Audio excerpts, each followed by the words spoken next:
প্রিয় বন্ধুরা, ঝুলন যাত্রা চলছে, চারিদিকে পুজোর মহা আনন্দ। কিন্তু এই পবিত্র সময়ে যদি কেউ আপনার কাছ থেকে ঘরের এই 3টি বস্তু চেয়ে থাকে, তাহলে সাবধান হয়ে যান।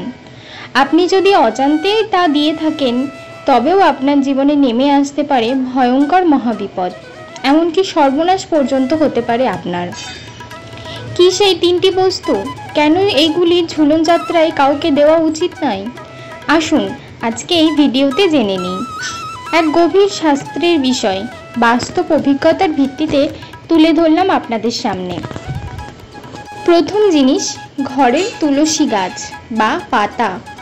ঝুলন যাত্রা মূলত ভগবান শ্রীকৃষ্ণ ও রাধার লীলা কেন্দ্র করে একটি উৎসব। এই সময় ভগবানের পূজায় তুলসী পাতার গুরুত্ব অপরিসীম।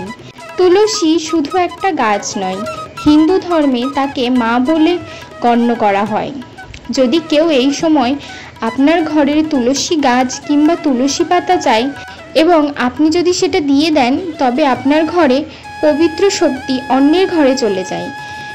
বিশ্বাস করা হয় এই সময় তুলসী দেওয়া মানে নিজের ঘরের দেবতাকে অন্য ঘরে পাঠিয়ে দেওয়া, যার ফলে আপনার ঘরে অশান্তি, রোগব্যাধি এবং অর্থ সংকট প্রবেশ করতে পারে। 2 নম্বর জিনিসটি হলো ঘরের লবণ বা চাল।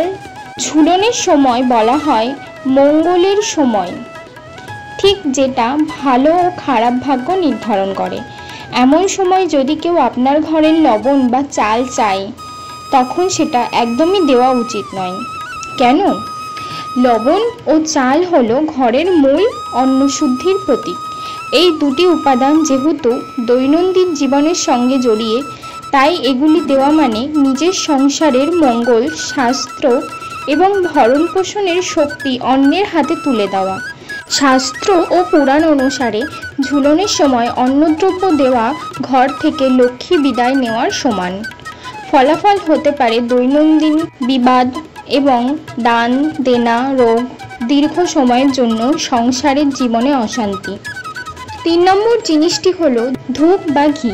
এই সময় পূজা পাঠের জন্য ধূপ বা ঘি, প্রদীপ ইত্যাদি জিনিস ঘরে থাকা অত্যন্ত জরুরি। বিশেষত এই সময় শ্রীকৃষ্ণের পূজা নিয়মিত করলে জীবনে সুখ সমৃদ্ধি আসে। কিন্তু এই সময় যদি আপনি কারোর প্রার্থনায় নিজের ঘরের ধূপ বা ঘি দিয়ে দেন, সেটা আপনার ঘরের আত্মিক শক্তি এবং দেবতার অনুকম্পা দুর্বল করে দিতে পারে। শাস্ত্র বলে, পূজার সামগ্রী কাউকে দেওয়া মানে নিজের ভক্তি ও সঞ্চিত পুণ্য অন্যের হাতে তুলে দেওয়া। বিশেষত যারা ঈর্ষাপরায়ণ বা অসৎ, তারা এইসব জিনিস চেয়ে আপনার ঘরের দেবতাকে দূরে ঠেলে দিতে পারে। ফলস্বরূপ ঘরের অশুভ শক্তি প্রবেশ করে, সন্তানদের কষ্ট শুরু হতে পারে, এমনকি দুর্ঘটনাও ঘটতে পারে।